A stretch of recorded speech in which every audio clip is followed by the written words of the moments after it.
is a movie that's out right now, I just saw starring that. Krasinski, Natalie Portman, Natalie Portman. yeah, and somebody else. I can't think of her name. But and Laz Alonso. Laz Alonso, he's in it too. Laz Alonso, huh? Yeah. But it's the new Indiana Jones or National Treasure or any of those type of movies. But it was the right amount of comedy, Right. with the right amount of action, with the right amount of story. Yeah, storyline. All right, hold on. Let me start the show. Let me go ahead and start the show. Yeah. All right, hold on. All right, let me start over. Everybody's waiting. We kept y'all waiting, man. We sorry. You stepped on it, so I'm gonna start it over because I feel like it didn't happen the way it was supposed to. So let's do it right. Let me start this over. Hey, what's going on, everybody? Y'all already know what it is. Goddamn it, it is your favorite blurry, quick, ready to talk, blurred shit. Go on ahead, grab a friend, tell a friend, let's get it in. It's the weekend, yes sir. And we ain't been able to talk y'all for a little bit, so hopefully y'all still around. Al, what's happening, chat? I see you. Hey, Maurice, what's up, Morale? What's up, Ferdinando? Gothic. Harmony. What's up, everybody in the comments, man? YouTube. What's going on? Twitch. What's going on? Spotify. Everybody, it's good to see you. And yeah, there's a lot of stuff to talk about. I know what he said, Meg the Stallion. Look. Can I keep it real with y'all? I feel like we getting close. We looking in each other's eyes. We learn each other and everything. I put the Meg the Stallion thing up as a header because it's the freshest news. Probably ain't gonna talk about it that long, but it is fresh. So we will chat on it because it literally happened like last night. So we'll get a little bit into this whole Meg the Stallion anime project, what it means, what it don't mean, and what intel we may have about it. But of course, there's also other things on the docket. We hadn't had a chance to really discuss the Andor finale, and that's something that happened, I know it was a week or two ago, but we still didn't talk about it. And obviously, Last of Us is still going strong, even though everybody hates Ellie. It's still a thing.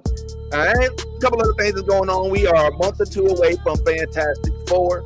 All right, obviously, Mission Impossible just released. Lilo and Stitch just came out, and I went and synced it, and I have opinions.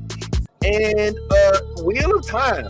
This is a controversial show on this particular panel because some of us love it, some of us don't. And it actually has, I guess, some developments. Maybe it's not new, maybe it's old, maybe it's been like this for a while. So I figure let's go ahead, let's chop it up, let's talk about it. Let's go ahead, tell a friend. Oh, and I also have one final announcement. Oh, this is gonna be so cool. I want to introduce y'all to a new tool we have to use to help connect with y'all. So don't go nowhere. Go hit that like button, hit that share, comment freely. Join in the conversation. You already know what it is. It's the new Blurred Order. Every Saturday morning, we link up and chat on blurred shit. Let's go ahead and get to it right now. Leading off with Meg in this announcement. Let's go. This is Thugnificent telling everybody to tune in to New Blurred Order, my nigga. The best podcast on the planet Earth, nigga.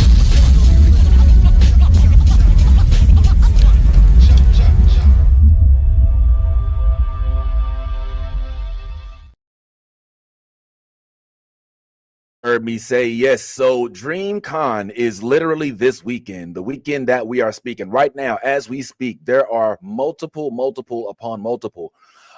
folks at setting up at the DreamCon convention in Houston, I believe.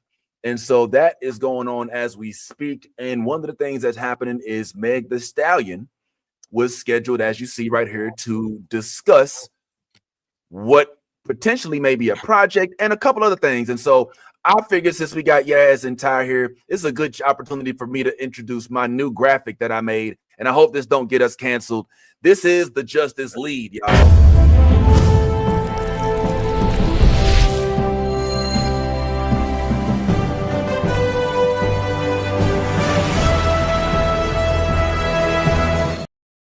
So now we got Meg the Stallion.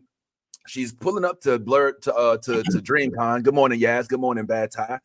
And she's kind of spilling the goods. Let me just go ahead and show y'all real quick another header that we had here because I got this information not too long ago, and evidently it's all the craze of what happened last night. Now, obviously, if you all recall, Meg Thee Stallion was working alongside our friends Carl and Love Jones to have some sort of anime project. This thing is, we didn't know what the project was, right? We was like, all right, there's a project, but what does that mean? Like, how does that impact us? So then after that, we now get word that she was actually speaking about this at the con. And so let's just give a moment and listen to what Meg said at this particular event and see what it is that she's releasing to the public. Let go. I like that. I'm excited. We excited, right? We're excited. We're really excited. Now we were just talking. Is Carl Jones up here by any chance? Wait, Carl Jones? Oh, Carl Jones is here. Is Carl Jones up here? Because shout out to Carl Jones because he helped me create my anime. I don't know if y'all know who that is, but y'all should know who that is. Oh, we know Carl Jones. Yeah, so Carl Jones is definitely on the team, and shout out to him because we really did our thing. We took a long time putting this together, and it's finally coming. So you can only imagine how we coming with this anime. Meg Thee Stallion and Carl Jones, what the hell? Oh, and it makes sense too. That feels like it's so authentically you. It's gonna be amazing. I'm looking forward to it. We were just talking about you. I like that. I'm excited. So as you heard, she is discussing the project that she has on the docket with Carl Jones. But where did y'all hear that first? I mean, did we ever actually have an opportunity to speak with them about said project? I don't know. That Meg Thee Stallion project that we've been hearing about for years. I know COVID happened. I know that a lot of stuff. Now, listen, if it fell off, I'm sorry for bringing it up. Just say, look, we don't talk about the Meg Thee Stallion project. It is what it is. But if there's something still in the works, come on, man, give us some tea leaves, man. Let me know. Well, I'm excited about this project. I know. Come on. Well, okay. One, we did a music video for her, right? But it just never aired. That, yeah. Well, because her record companies. Yeah, I mean, we don't. Whatever. For whatever. Yeah, whatever. I'm trying to protect you, love. Love. It's like I was I'm the one who leaked the whole Meg Thee Stallion thing in the first place. Hey, thank you, love. See, that's real. That's real. Yeah. Real. But so the music video, we're really proud of that. We were really happy and excited about it, but it didn't make it out. But we did the visualizers, which did come out. And there's something else in development. It's still in development, but we can't. We were about to do it. It's funny because we were about to do a press release. It was like right before the strike, right, love? Right before the strike. It was like right before the strike. The day before the strike happened, and then God. we couldn't say anything. Yeah, and then everything, and then after the strike, they were like, I don't know, wanting to hold off because they changed internally too. Yeah, and then and Meg team they got their own rollout plan and different things that they're I'm saying Amazon. I'm sorry, not like Meg's people. Yeah, but what I'm just saying, but it's also like things have to drop. They got their own rollout with stuff that they're putting out and things she's doing. So, it'll come out eventually. I'm sure they'll announce it sometime soon. But it's still alive. Yes. Just for all my female nerds out there, can I just say that they'll be so excited and happy to see something like this because we've been asking for this. We want this. It is so dope. So. I'll say this. It's some real anime shit though. It's some real anime shit. Yeah. Oh, it's okay.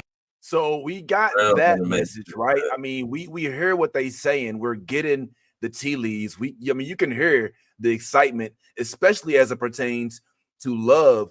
And she's just like really, really geeked about this, man. And so it's finally here. Also, we'll play a couple more clips from this. But also, you recall, like when we were talking about it, we were grazing the subject and they were real tight. Oh, don't say too much. But now it's out.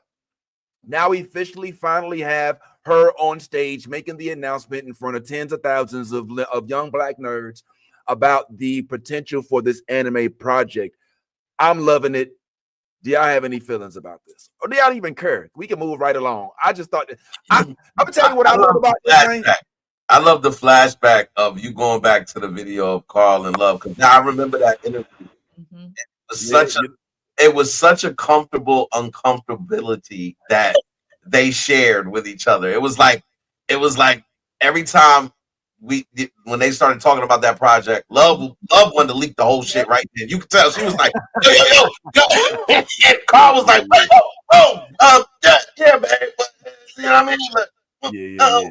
But it was a really fun interview, and we were the first to catch that story, and that's not the only one. I mean, we got another one that I can't wait when that drops, and we can flash back and be like, yo, we caught this one too, because he told us about another project. Yeah, there's multiple things that he told us about that we have yet to really truly delve into, out of respect for the them wanting to make the announcements on their own, of course. But yeah, this was definitely a whole vibe. And yeah, like you said, let me move Yaz out the way right quick. You can see there's like a whole dimension, there's like a whole dynamic of like, yo, don't tell them too much, you're gonna give them too much, you know what I'm saying? Yo, I can't wait, I just want to tell them everything. And we were just like, yeah, man, so happy for them, happy that this actually happened, happy that she was cool enough to make sure Carl got his flowers. But what I thought was interesting, in addition to what we already know, was to talk about how it came about. For those that may be curious as to what actually made this project come to fruition, Carl delves a little bit into that. So let's see if we can talk a little bit about that. Yeah, we don't whatever. Yeah, whatever. I'm trying to protect you, Love. Love. It's like I was I'm the one who leaked the whole Meg Thee Stallion thing in the first place. Hey, thank you, Love. See, that's real. That's real. Yeah, real. But so the music video, we're really proud of that. We were really happy and excited about it, but it didn't make it out. But we did the visualizers, which did come out. And there's something else in development. It's still in development, but we can't. We were about to do it. It's funny because we were about to do a press release. It was like right before the strike, right, Love? Right before the strike. Like right before the strike. The day before the strike happened, and then God. we couldn't say anything. Yeah, and then everything, and then after the strike, they were like, I don't know, wanting to hold off because they changed internally too. Yeah, and then and Meg saying they got their own rollout plan and different things that they're I'm saying Amazon. I'm sorry, not like Meg's people. Yeah, but what I'm just saying, but it's also like things have to drop. They got their own rollout with stuff that they're putting out and things she's doing. So, it'll come out eventually. I'm sure they'll announce it sometime soon. But it's still alive. Yes. Just for all my female nerds out there, can I just say that they'll be so excited and happy to see something like this because we've been asking for this. We want this. It is so dope. So. I'll say this. It's some real anime shit though. It's some real anime shit. Yeah. Oh, it's okay. Real anime shit. Okay. Right. She loves anime, so she ain't playing with that. Like she wants it anime, and we I'm trying not to say too much, but yeah. I clearly we're tiptoeing around this, so I don't want to put us in any area that's going to cause us to not be able to do the project.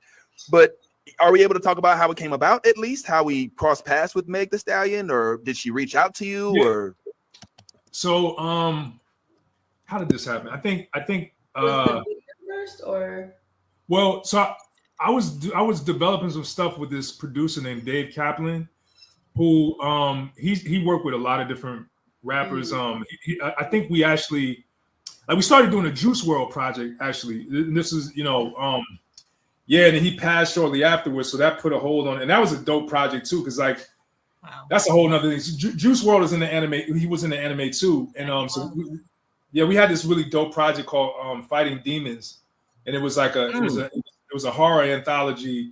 You know what I'm saying? It was really dope, man. But unfortunately, like he passed, and that and meeting him was also an interesting story too. But so Dave Kaplan was the producer that introduced me to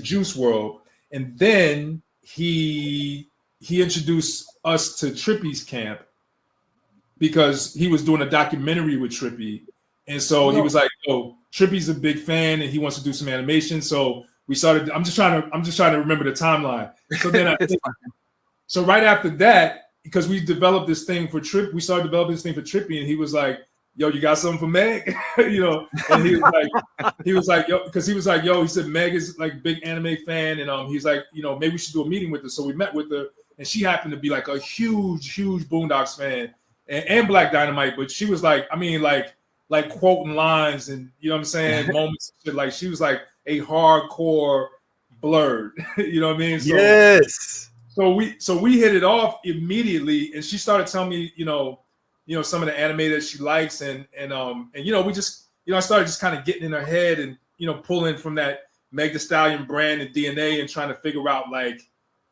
what would be the perfect show, the perfect vehicle for her voice and her brand, and yeah, that's how it happened. Ooh. But if I may, Carl, Love is so geeked up about it. Now you are too. I get it. But like she's like gushing, you know what I'm saying? Like there's something. Love. Because this is for us females. This is for us. Like seriously, it's woman empowerment, kick-ass females. Like, he's trying to get information out of you, Love, and he's good. He's really good. And I'm about to spill. Let me. He's really good. Yo. Yeah, you are good. You almost had me. You almost had me. Very good. You're such a blocker, bro. Like, yeah, I'm just trying to get answers, man. Like, let me cook, bro. God damn, bro. You know what I'm saying? Carl Jones is he's so bad with letting people cook. Like, why couldn't he just let Meg Love tell me all the business? Because he's protecting his investment as well, sir. I mean, his wife bringing in the bag is mutually beneficial for the household. So, you are not about to step in front of the bag, sir. Yeah, I did try to. I mean, you saw what I saw, right? Like Love's just like, I saw that the entire show. Love's energy was like that the entire. It was like Love, and she was like, yes. The relationship with Love and Carl, I feel like is like Tom Holland and Marvel. You know what I'm saying? Like that's because like Love is like Tom Holland because she's like, ask me anything, I'll tell you. And then Carl's like, baby, we signed NDAs and things that we right. Yeah. You know what I'm saying? And he's professional, like, hey, I like to tell you, but I can tell you a smidgen of something, and then when you find out later, you got the insight before everyone else. Good job. Like, yeah, man. But that I thought was really interesting, man. I think that this is dope. I think it's also interesting that there hasn't been like I'm really eager. Hopefully, when Carl and Love come back, as we do expect, we can now get into some of the intricacies of like, what's this about? Is this about when Meg is she fighting Tory Lanez? You know what I'm saying? Like, is she gonna be? Is she gonna be like? Is she gonna have like a bulletproof toe in this anime? It's like what is exactly to be expected of this anime? Like, is she going to be fighting off everybody who calls her names because of the video she did with Cardi B, wet ass, whatever? I mean, I'm just like, what's the concept? Is it My Hero, Meg Thee Stallion, Adamia? Like, what? I just want to know more. Give me more. What's up? I have a feeling potentially because Meg is so big on anime, you know what I'm saying, and just like culture and how everything is. I mean, who doesn't want to be a Harajuku girl kind of thing? So I think in a kind of way, you see what I'm saying? She's gonna be like, like a badass, sexy assassin type thing. You see what I'm saying? And like she's taken out, you know what I'm saying, all of like the bullshit and the drama and just like, just it's like Hollywood. Like she's shaped like she's the ninja, kicking ass in Hollywood and just like, knocking all the busters out, like kind of thing. So I think it's like that. Like I honestly think that she's gonna be, you know what I'm saying, like the hot, you know what I'm saying, like it's gonna be like Totally Spies, but with like Megan Thee Stallion. Totally Spies with Megan Thee Stallion. Yeah. Okay. That's like that's the best like rendition I could give you, like of my, you know what I'm saying, thoughts of my brain, because just how the anime video came out, you know what I'm saying, and what we have and what we know about her, that's I don't know, that's just where my brain is at. I ain't mad. Ty, do you have any thoughts? And also Chat, I'm coming to y'all next. What are y'all thoughts? What y'all think is gonna be about? Some of y'all saying some real foul shit out there. Yes, I said it, Lorena. Yes.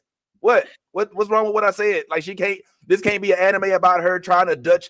Like, what if in the anime she's got like Matrix like ability, and when Tory Lanez went to shoot, she was like, and then her toe like moves in slow motion, and she's dodging all the bullets, like, like the agent in but it's with her feet, right? All right. Meg's never coming on this show.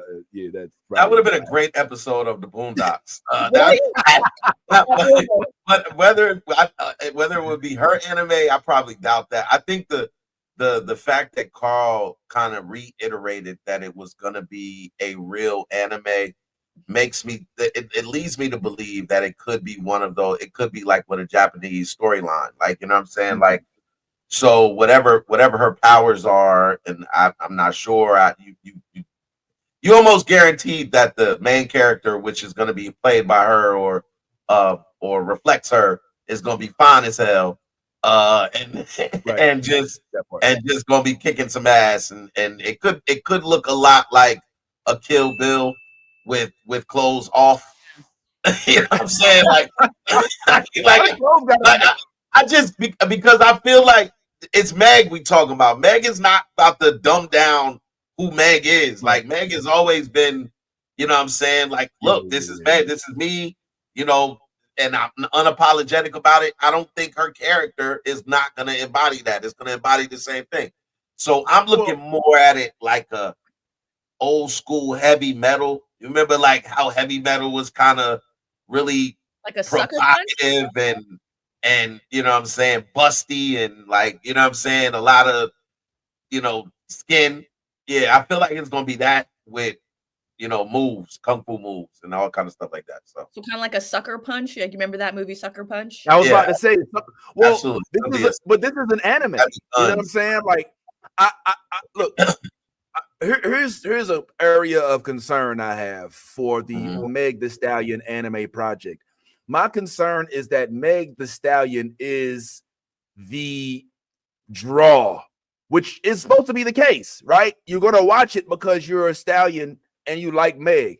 But the thing that I'm concerned about is, does the weight of her celebrity take precedent over the product? Does she now, because she's Meg, not necessarily have to put that much effort into an actual script or story or characters that are intriguing enough to build an audience for this anime? Or is this just a pet passion project that once you release it, it's like, all right, I did that next? I'm getting that this is something I'm gonna do because I want to do it.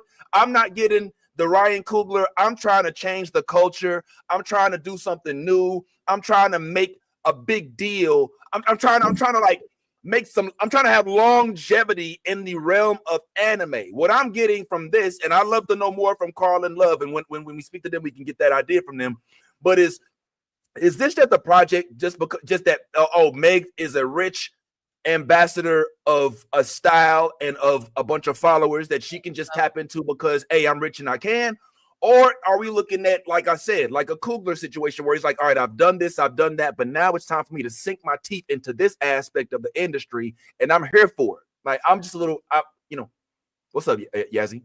I see it more as like, okay, so remember when Rihanna came out with her Fenty product line? I see it more as like that. Like, she's paving the way to like, like this is what she stands for. This is who she is. You see what I'm saying? And like, she now wants to be proud. I mean, her and Carl have been working on this for a while now. They've both clearly said it. So now, I mean, I don't think this is going to be like a one-off project. It doesn't feel like that to me. Anyway, this feels like something kind of like the Boondocks, where it's going to have longevity, and it's going to be like something that's going to possibly change how, I don't know, how we're, people of color see anime, and why, what I'm saying, we're so disliked when we portray these characters in cosplay and online. You see what I'm saying? Like, she's trying to pave a way that we feel more comfortable, what I'm saying, in the things that we love. Because if you look at it right now,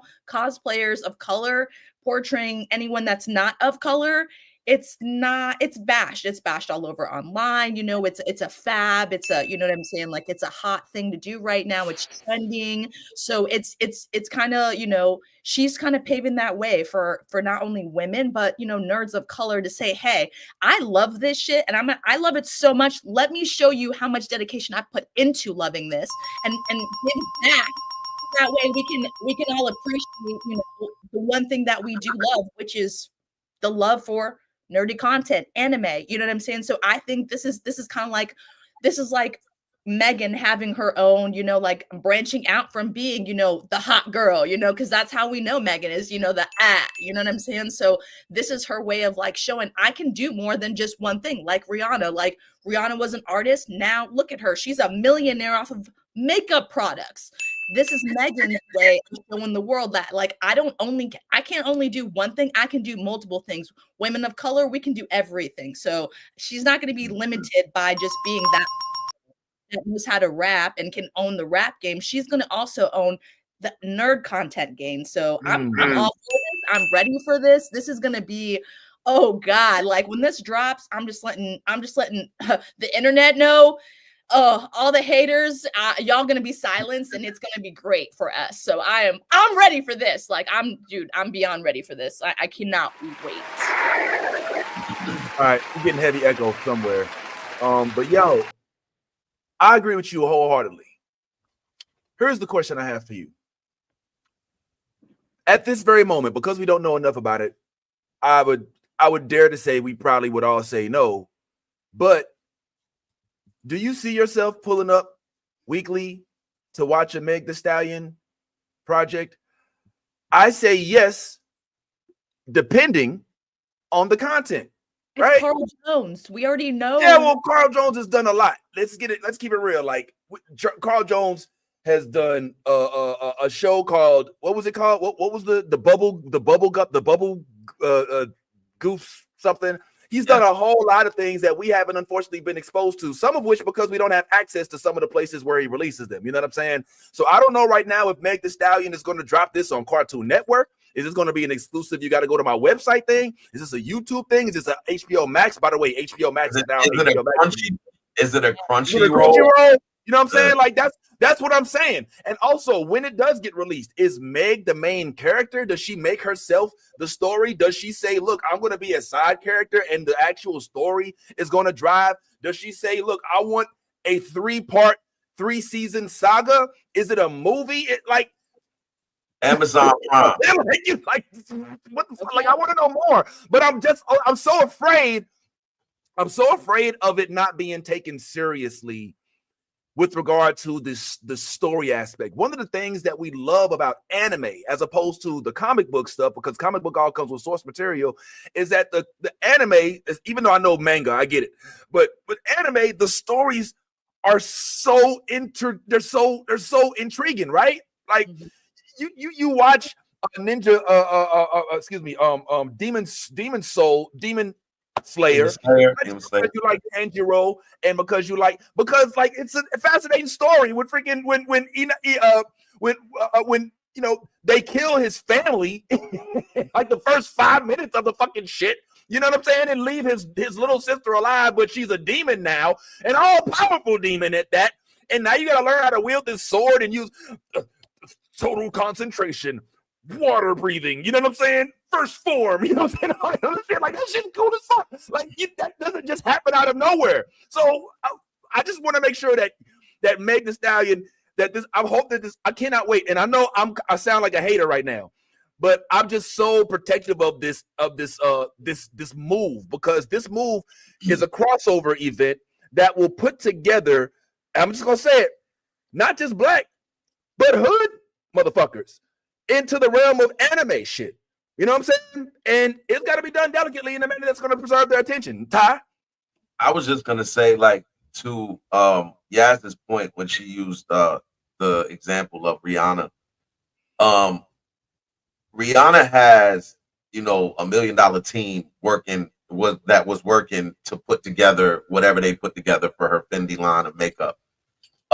She got, you know, the best, you know, scientists, the best, you know, whoever was able to come up with that is what helped her to be successful in the field of makeup, because yes, we know who Rihanna is. Yes, that she has a large following, but people will buy trash and then realize it's trash and then stop buying it. So I'm saying that to say that if her product wasn't good, Good point. then it wouldn't be what it is.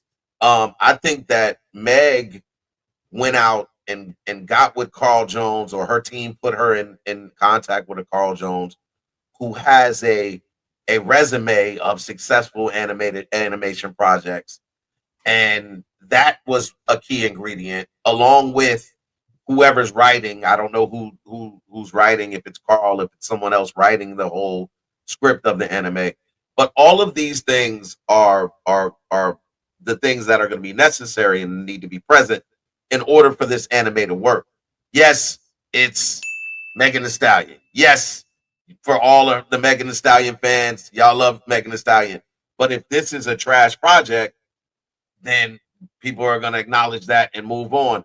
If this is a fire project, then you get what you paid for in going out and getting a Carl Jones, getting the writers and all of that kind of stuff.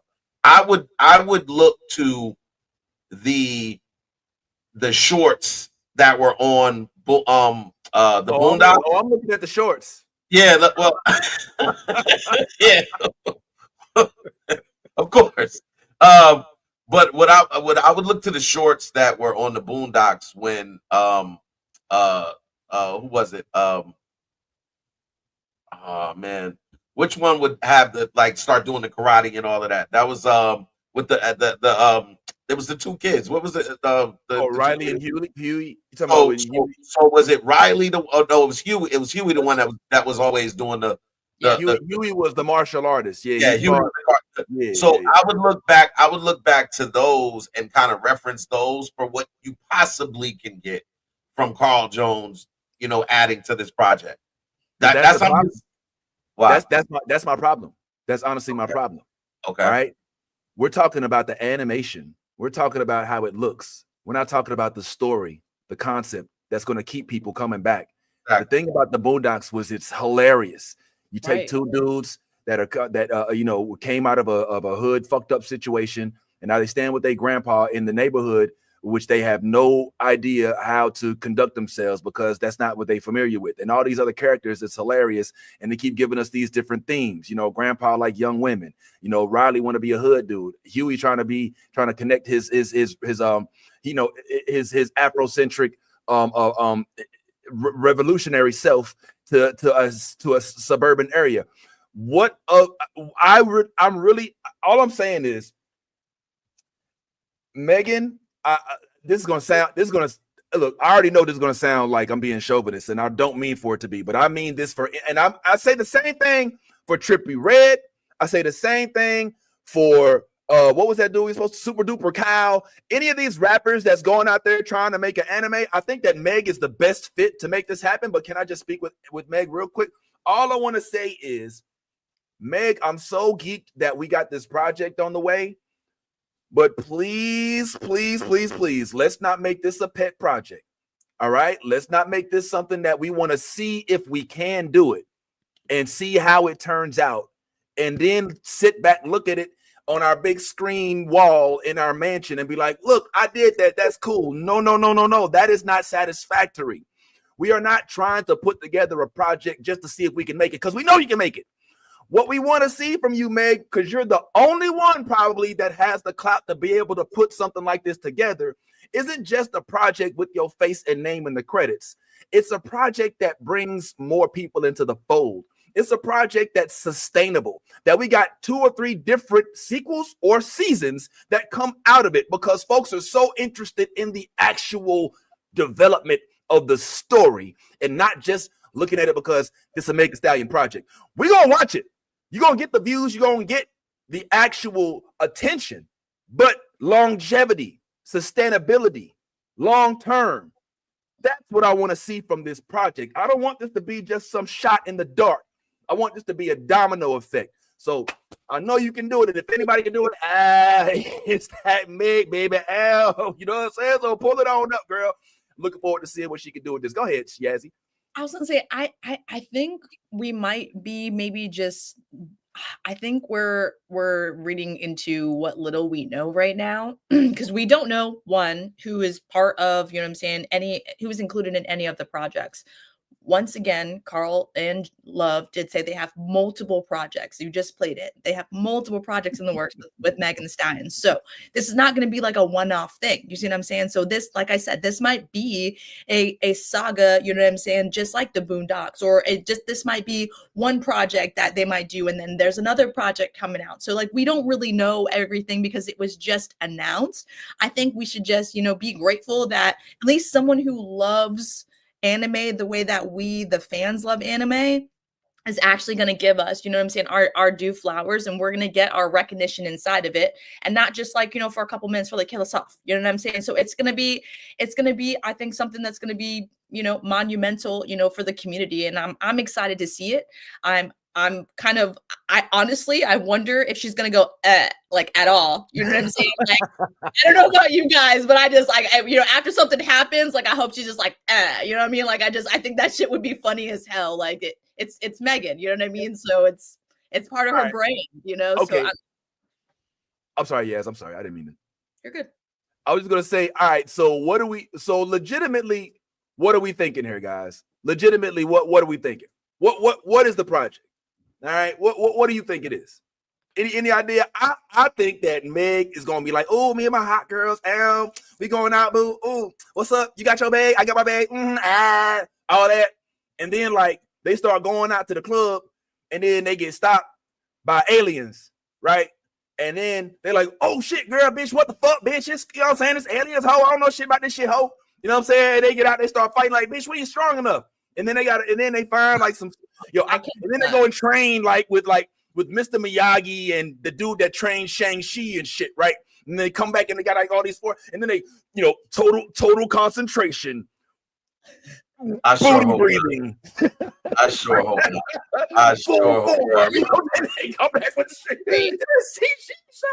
I worst. just want to see where it goes. You know what I'm saying? What the story gonna be? What it gonna be, man? Goddamn, we want to know. Goddamn, what it gonna be, man? Like animated Kill Bill, I feel like, you know what I'm saying? 100%.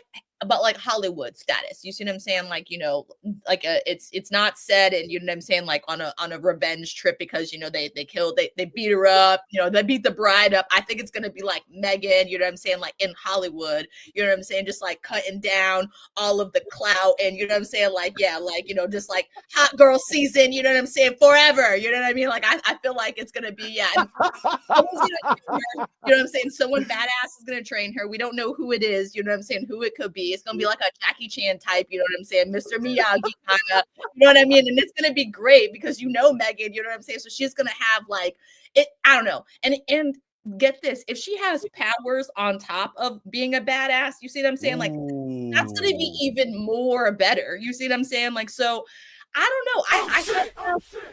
I kind of have high hopes for this because we don't know what's gonna happen. So literally the sky's the limit with this, and I'm excited to see what they do with it. The sky is the limit. I would like to see if they're gonna bring in any cameos. We gonna see Cardi B. We gonna see 50. We gonna see Lil Weezy, Drizzy. You know what I'm saying? Like who? Like we gonna see any cameos? I don't know. The world is their oyster. I just want to say, man, I'm glad that Carl and them was cool enough. I'm finally gonna get that Meg Thee Stallion project that we've been hearing about and tell us all about it. I know COVID happened. I know that a lot of stuff. Now listen, if anybody's still curious about this and what was said, this full interview is currently still available online as we speak. So if you want, you can go to the YouTube page and you'll be able to see the actual entire interview we had with Carl and his lovely new wife, Love, which we always thought was interesting how her name is Love Jones in real life. But while I have this on the screen, this puts me to a perfect chance before we start getting into Lilo and Stitch, maybe a quick mention of Mission Impossible, not too much, and maybe even talk about the newly canceled Wheel of Time that y'all was so adamant that I watched and just got canceled. Ha ha ha ha ha ha. But I thought it'd be a good time for me to make a quick announcement. Guess what, guys? What? Guess what? Guess what? The New Blurred Order now officially has a new up and running website, of which all of you can be down with and maybe even send us some love. Check it out. So if you go to thenewblurredorder.com, please say the, you will actually see that you can not only catch us live. If you come to the watch live page, then you'll see our latest videos, if not our live videos. Evidently, this isn't our live. This is from the last time we was here. And you can even, if we're gaming, you'll see us gaming live. So hopefully our gamers on this panel will hit the live stream to Twitch button when especially those of us that play Fortnite. Or those of us that play MLB The Show. I mean, I don't know if we're really into this. I mean, you know, I play Mortal Kombat religiously. All right, as you can see, the last one it says was from yesterday. That was me playing Mortal Kombat. So if at any point in time you're curious as to what we're doing, if we're playing video games, then you should be able to just go to newblurredorder.com/live moving forward. And that's not it, y'all. We also got our headquarters page, which will give you headquarters page, all right, which actually got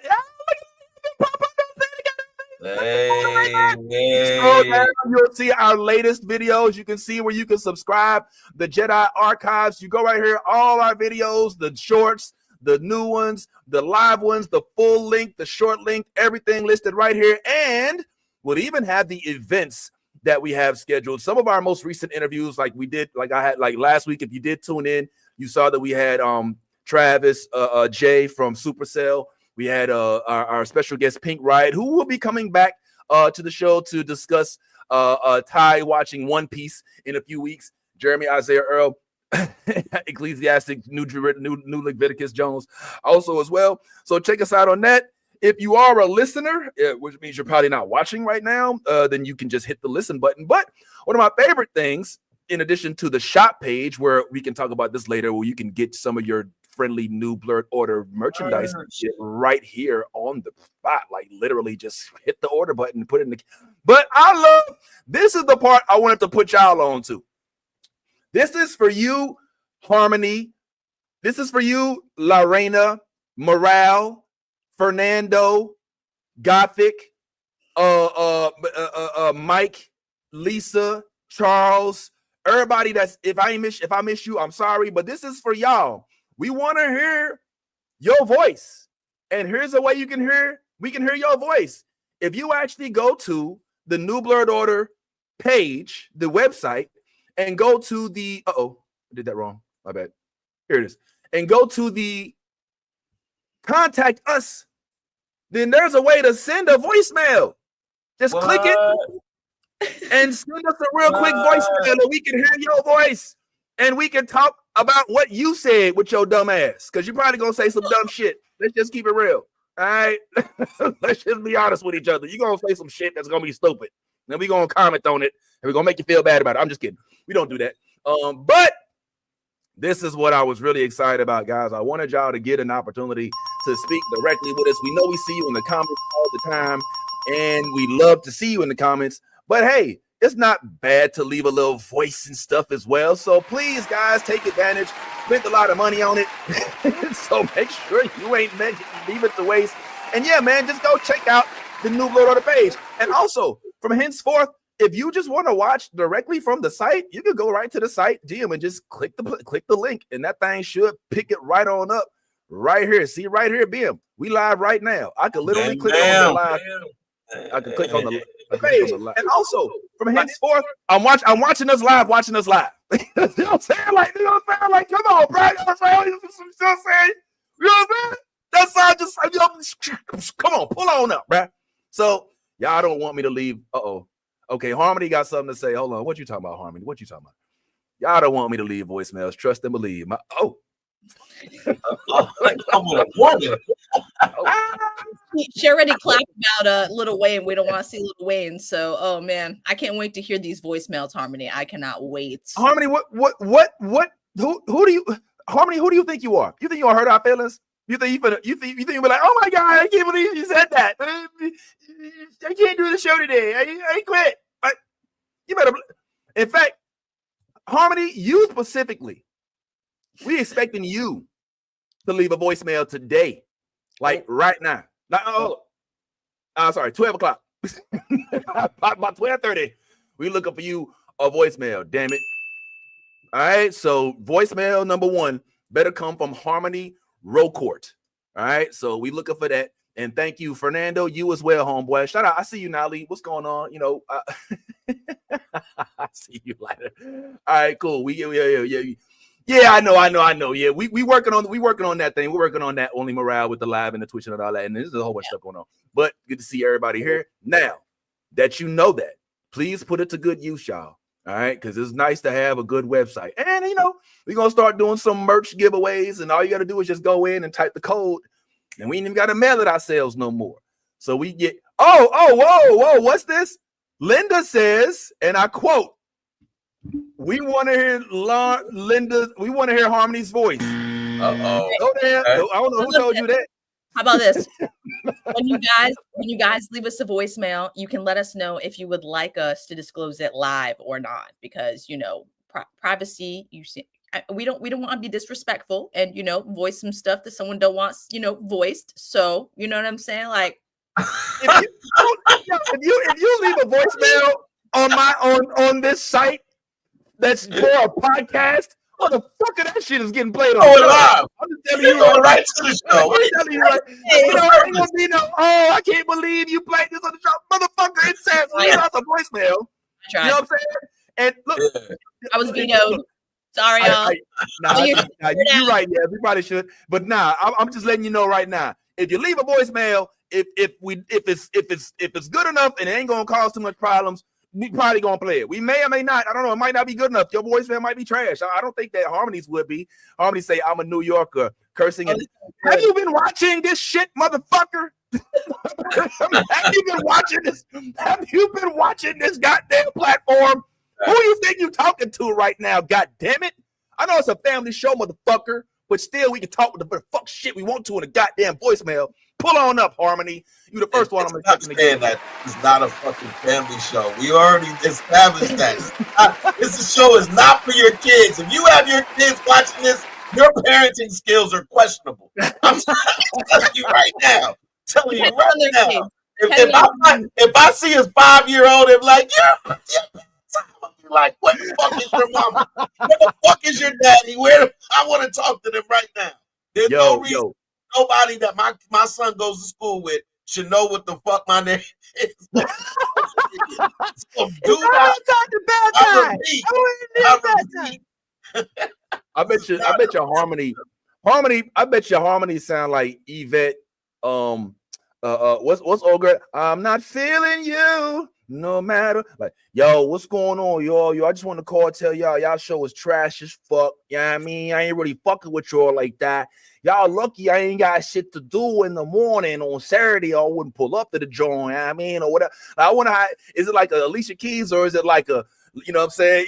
How New York is it? You know what I'm saying? Is it like is it a Bronx? Is it a Brooklyn? You know, is it a Schenectady? Are we talking Long Island?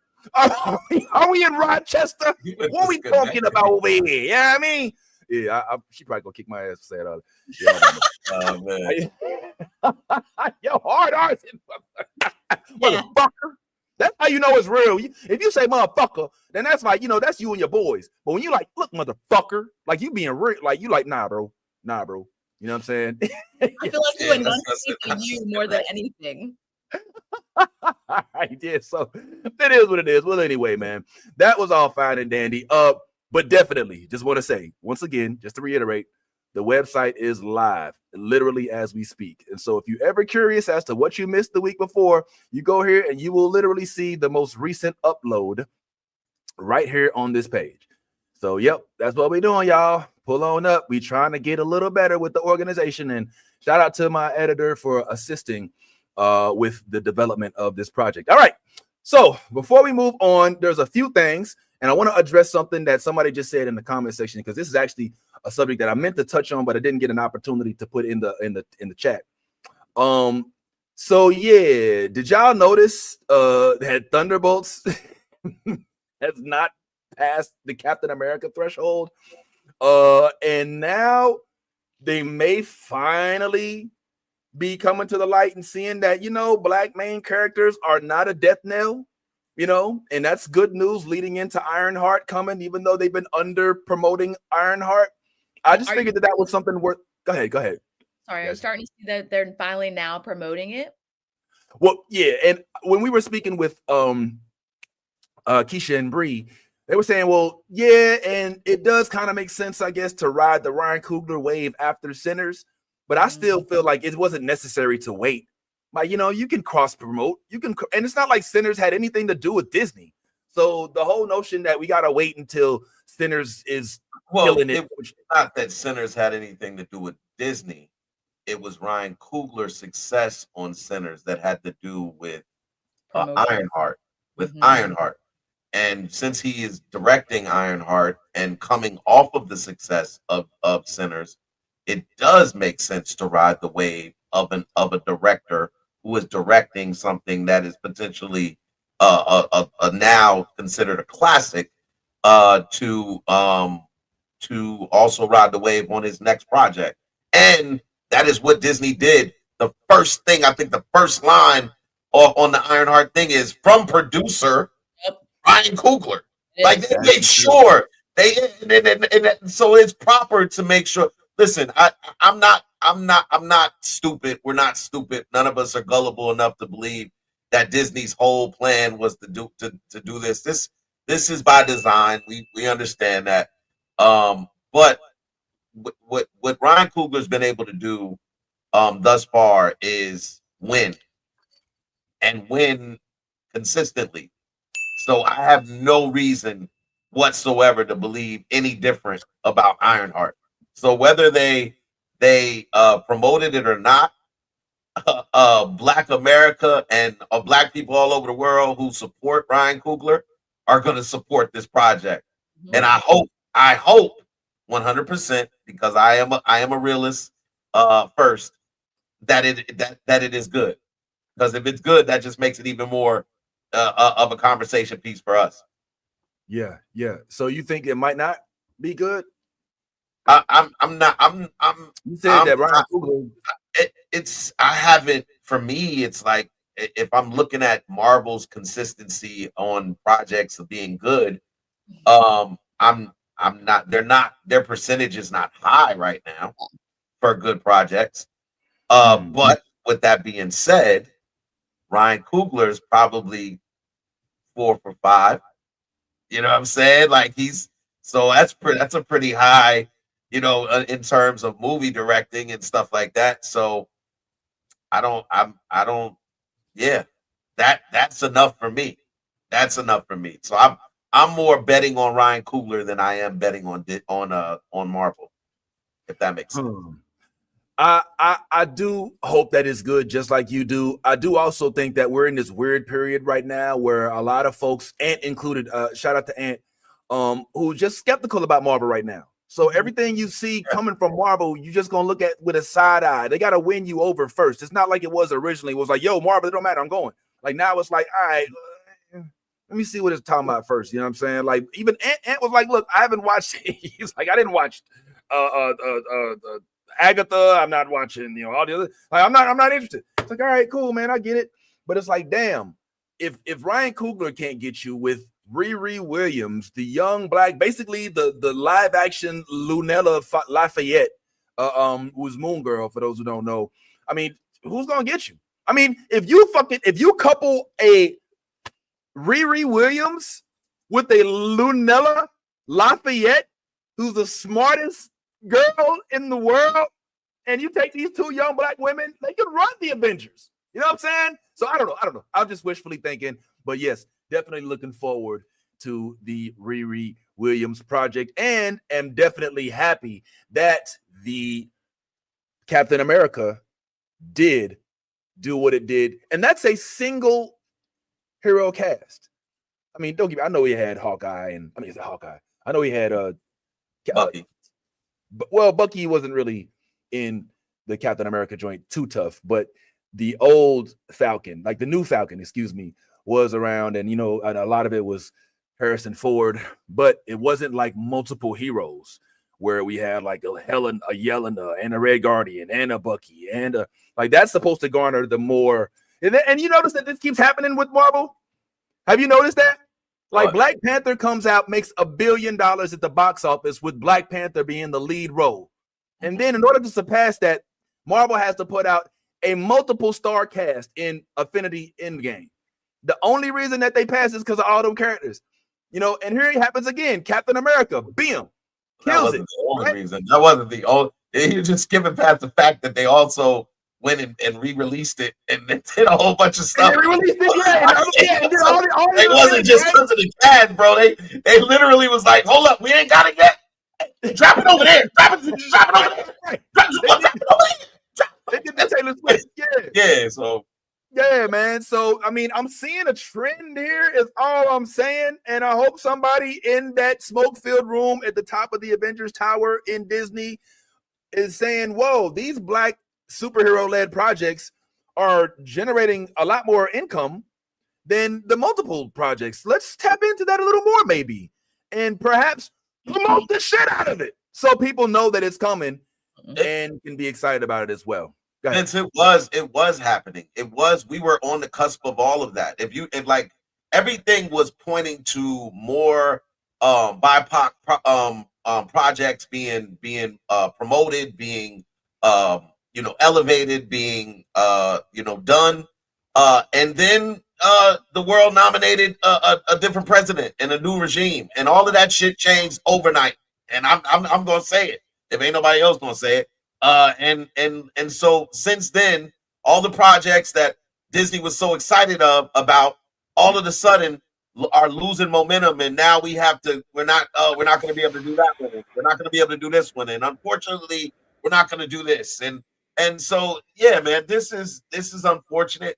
But DC is on the verge of taking over. I said it. They're on the verge. It's gonna happen, and it's because Warner Brothers is more desperate. They're more desperate, and at this point, they're willing to take on anybody and everybody's money. So as long as Warner Brothers is in that situation, then more Black projects to come. That's all I can say. Well, I don't think that desperate might be the right. Go ahead. Yeah. No, go ahead. I'll let you. Desperate might be one way to describe it. I would think that finally awoken, finally, like dumbstruck. Like after being kicked in the teeth so many times by the Marvel movies, hopefully they finally see this opening. The thing that you remember what we talked about with Brie and Keisha, how even though Aaron Pierre is too light skinned of a character to match what Jonathan Stewart was in the comic, or John Stewart, in the comics, that it's still an introduction of Black superheroes in the DC realm. However, we still have yet, with the exception of Suicide Squad 2, had a Black-led superhero project in the realm of DC. And hopefully this starts to open up the door for that, because even the Lantern project is not Black-led. It's a co-star project. So we'd like to see some milestone stuff from that side. Come on, James Gunn. Come on, Peter North, or whatever, Peter Safran. Come on.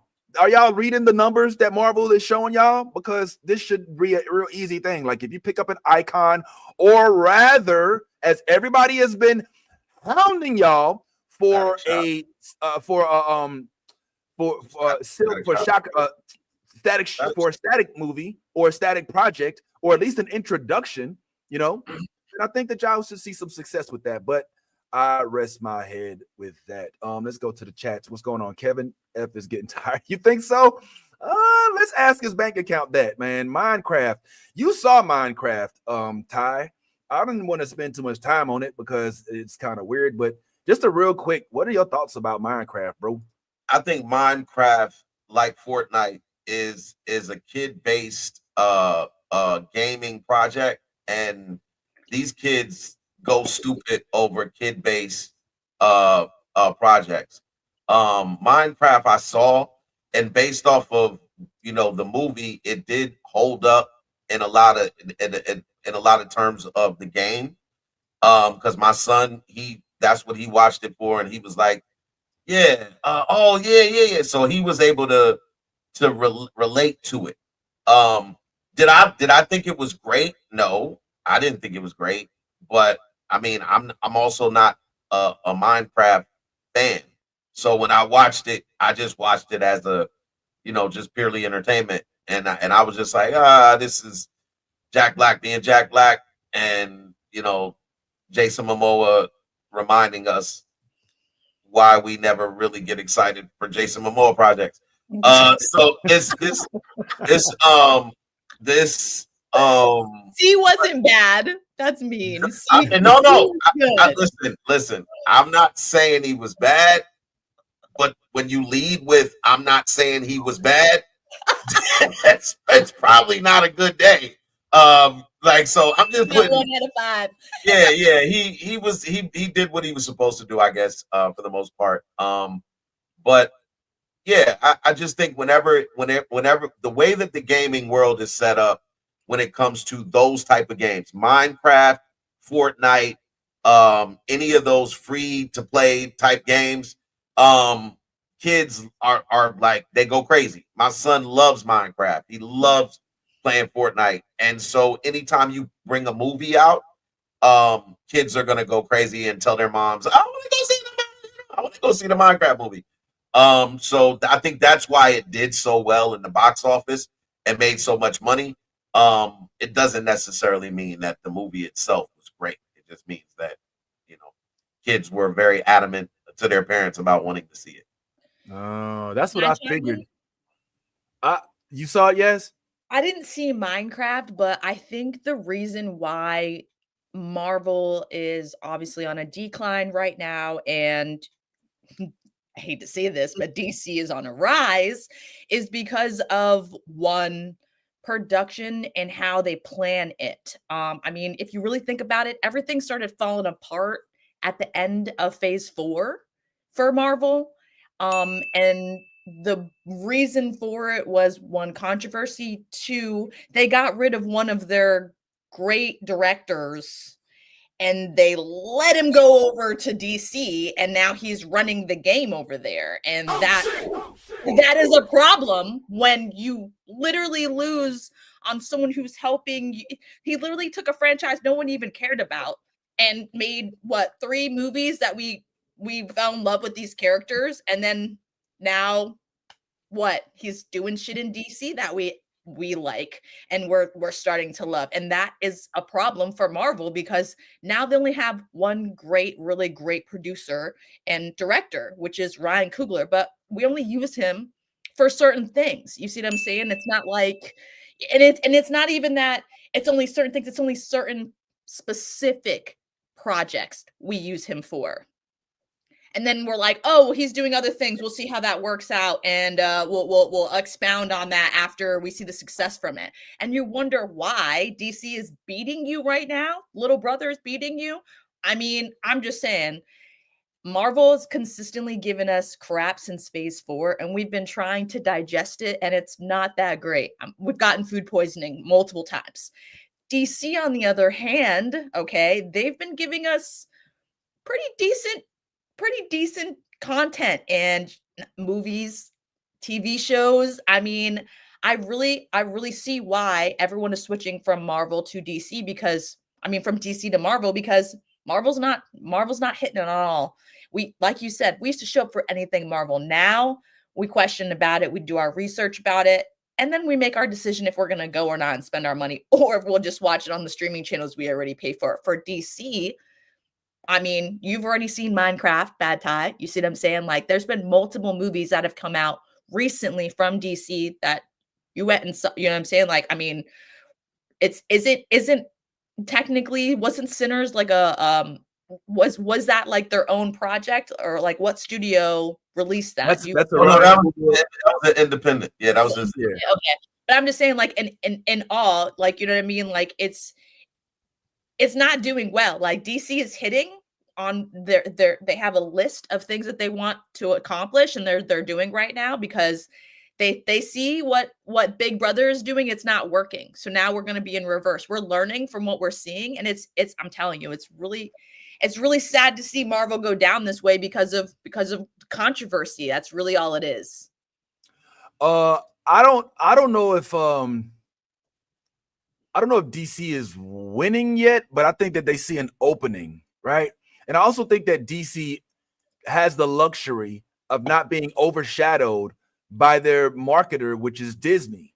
Like, when you think DC, I think you still think DC. You don't automatically think DC Warner Brothers. Or even if you do, you're not. Well, maybe, I don't know. Maybe you do. You do, because it's literally at this point. Yeah, at literally this point. do. Yeah, damn. Yeah. But I feel like Warner Brothers is not like Disney, like where it's like, you know, there's that thing in the back of your head that's like, oh, Disney, Snow White, you know, Cinderella, oh, you know what I'm saying, you know, and so I feel like the Disney thing was great, but it also was a death knell for Marvel because it made them have to put forth projects, which means that they had to just put forth whatever, which is where you get a She-Hulk, you get a you know, these other things that not really many people are asking for, because you have to fill your quota, right? Because you just signed a deal with Marvel, I mean with Disney, and now they're like, okay, well, where's the product? Where, you know, they're like, okay, we'll put some shit together real quick, and it don't matter because our people, they crackheads, they're gonna eat up whatever it is we put out there.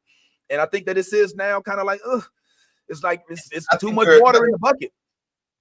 I think you're really kind of, in this instance, giving them a little bit more. You're caping for them a little bit, because that's not true. They don't have to do anything. Disney, like, this is the thing. When you're already the leader in your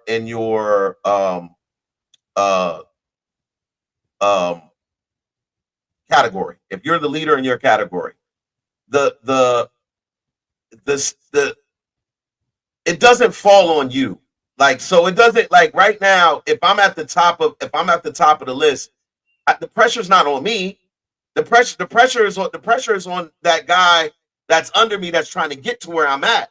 The pressure is for Disney is not, they don't have, Warner Brothers has not come to the level to potentially go for the number one spot. So I'm not threatened.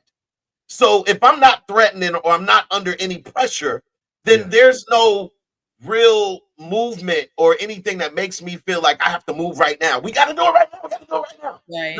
No. Urgency. That's not the case. The case is that right now, whatever Marvel is doing or feeling like they're doing for the wrong reasons. And that's why we're seeing projects that are supposed to come out not come out, because now what was the driving force in making that project in the first place? Okay, was it to kind of pander to a certain demographic? Let's say for sake of argument, yes, that was the case. Well, when the temperature in the room changes, and the weather scheme changes, and now that's no longer our priority. Now let's pander to this side of the coin. This is what happens. You start seeing these projects dropping, and then you start seeing indecisiveness in the writing rooms and all of that kind of, like, what are we doing right now? Like, where are we? Like, what is it? And I think that's what's going on in Disney. What you're seeing in DC is the fact that DC has the potential, has always had the potential, and now someone is coming to unlock that. That was what James Gunn was able to do. I'm going to come unlock all of the potential that has not been utilized over all of these years, and now let's see what we can do. You get people like Matt Reeves involved, who have different ideas and are more outside the box thinkers about what they want to create. And then you get projects like Penguin and whatever else is coming on, Batman 2 or what the possible Victor Freeze project that they have clamored about working on, the Clayface project. But all of these guys existed. All of these villains, all of these heroes, they all existed. But why didn't DC do anything with it? Because they never unlocked their full potential. I think that James Gunn has the idea of doing that. Has he done it yet? No. Am I confident that he will do it? No. But am I willing to watch it because I want to watch something that I feel good about? Absolutely. And I think that's where we are as fans. I don't think people are like running to DC to be like, yo, I'm a DC fan now. I definitely don't think we're at that point.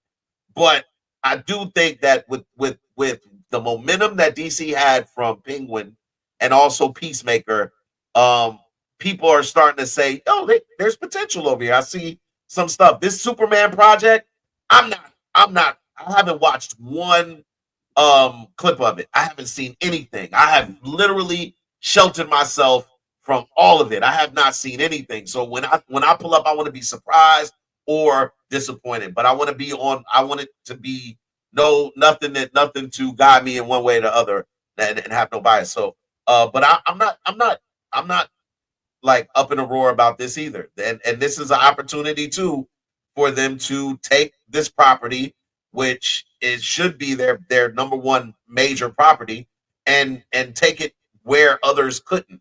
And I'm hoping that's the case. I'm glad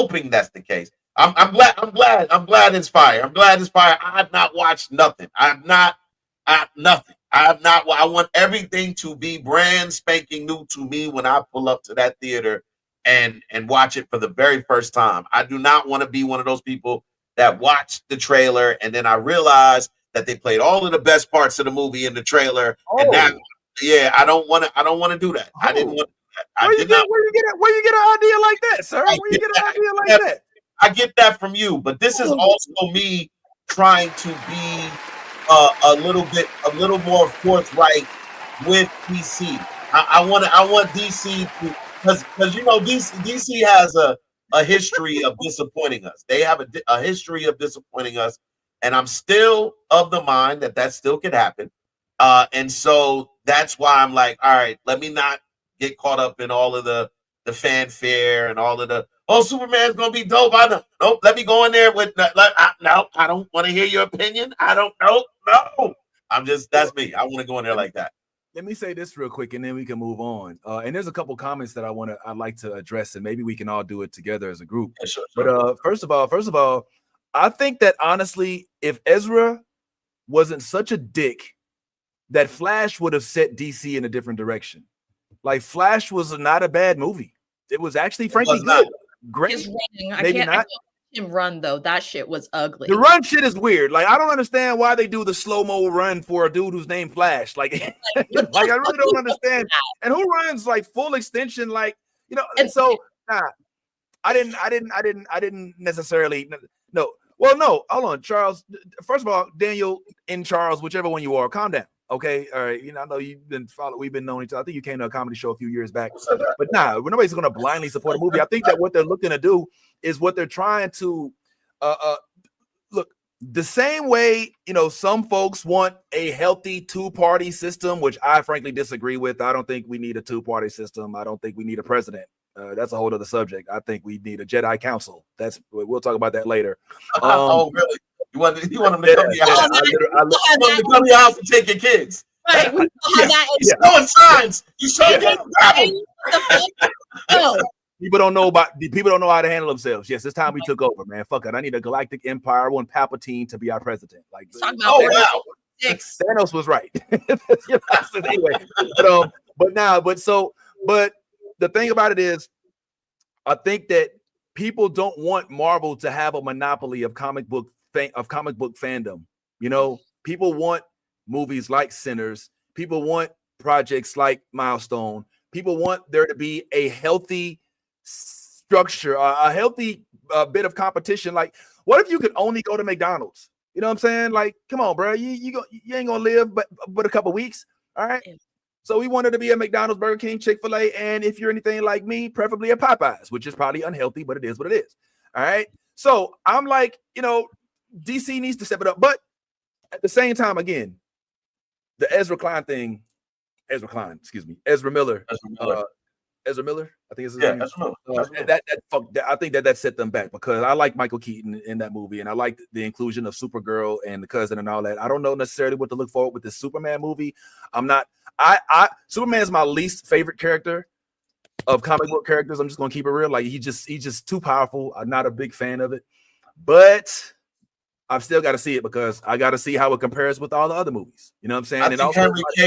I think Henry Cavill has left a shadow that cannot be encompassed. 100. I think that's 100%. I think as soon as people see this dude on screen, I know that people have seen the trailers and I know all of that kind of stuff, but I think we went backwards, and I was of the mind that a Henry Cavill type Superman is my era Superman. Like I don't want a Superman that barely fills out his suit. You know what I'm saying? Like I like my whole thing is I want a big buff. Yeah. That's what. Yo. Look. He wants a Derek Bruce. Listen. They dumbed down Supergirl, right? And they gave what I mean is when I say they dumbed her down, Supergirl is very small. She's a small woman. And that's cool, whatever. But then we went from Cavill to a smaller version, which takes me back kind of to Christopher Reeves, even though he was very tall. He also had kind of a not muscular physique. He wasn't a muscular dude. He was more just tall and just kind of had his weight. I don't remember what his weight was, but he wasn't a athletic dude per se.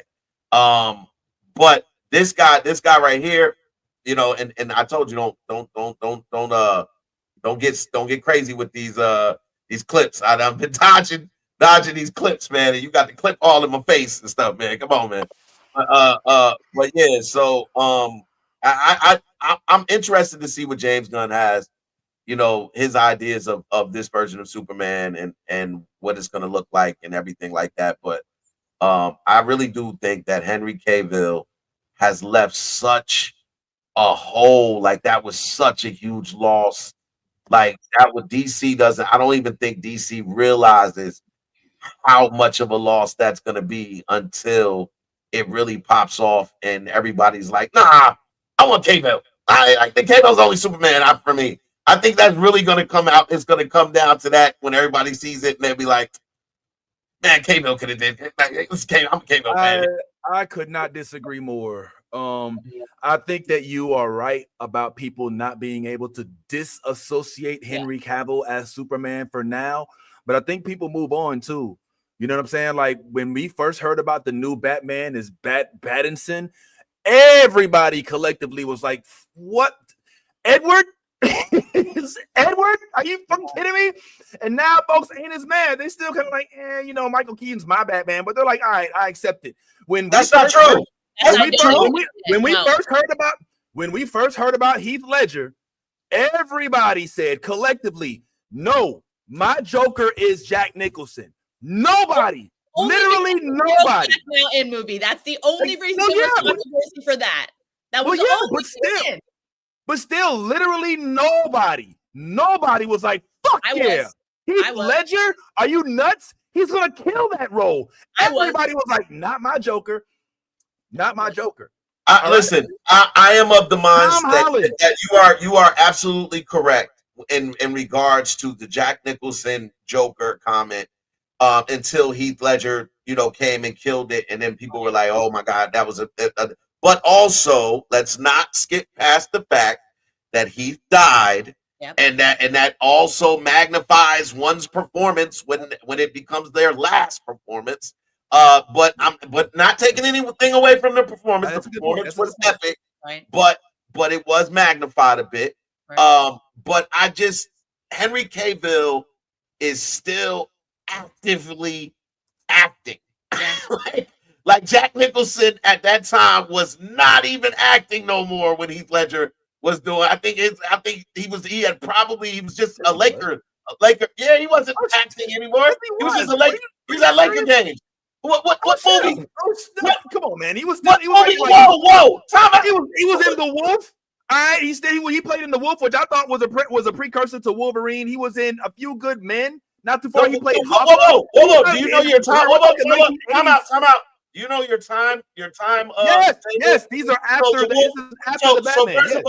First of all, Jack Nicholson didn't play in The Wolf in the time. You're talking about The Wolf with Benicio del Toro, and I'm not. So you're saying Jack Nicholson was in The Wolf after Batman with Heath Ledger? Yes. No.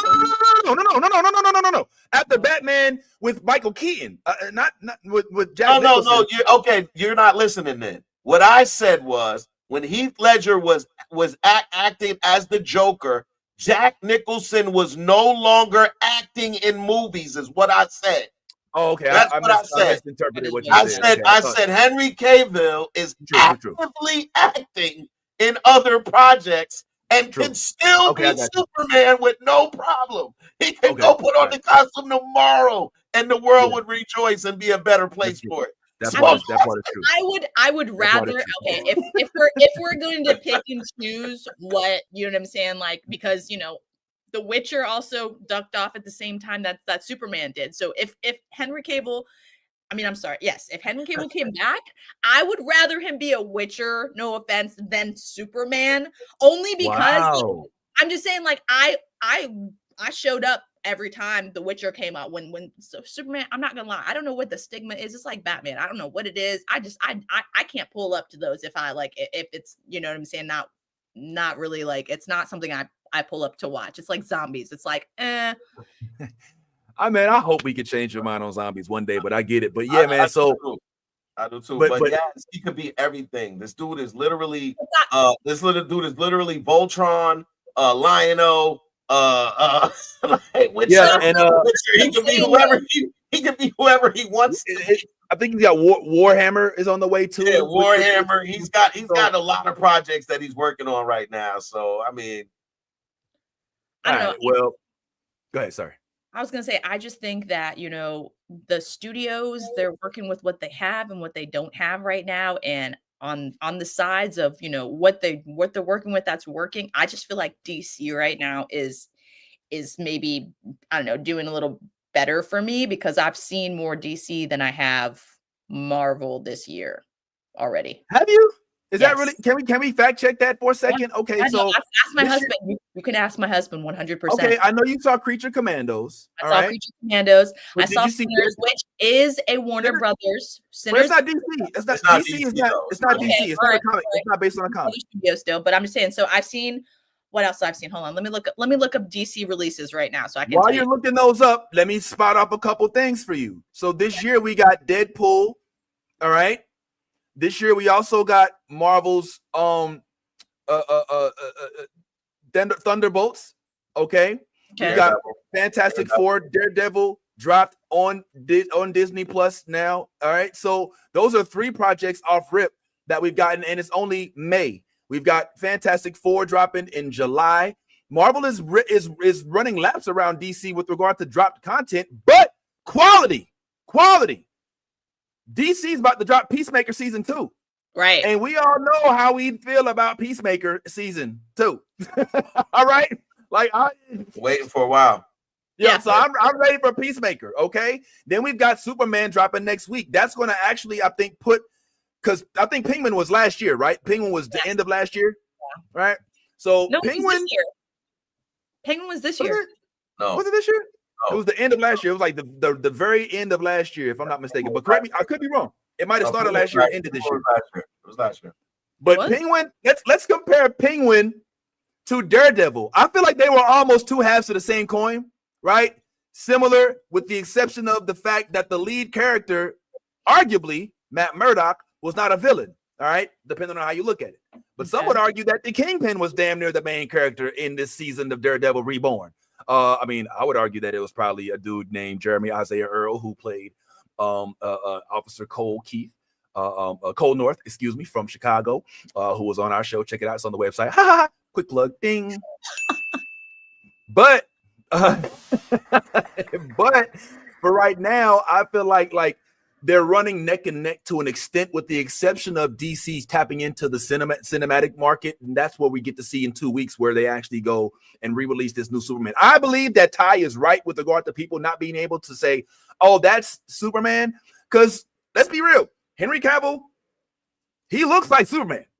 There's no question. When you look at this dude, you're like, all right, cool. But it is what it is. I want to say this, so let me just kind of move forward just a tiny bit. Let us move the needle just a little bit.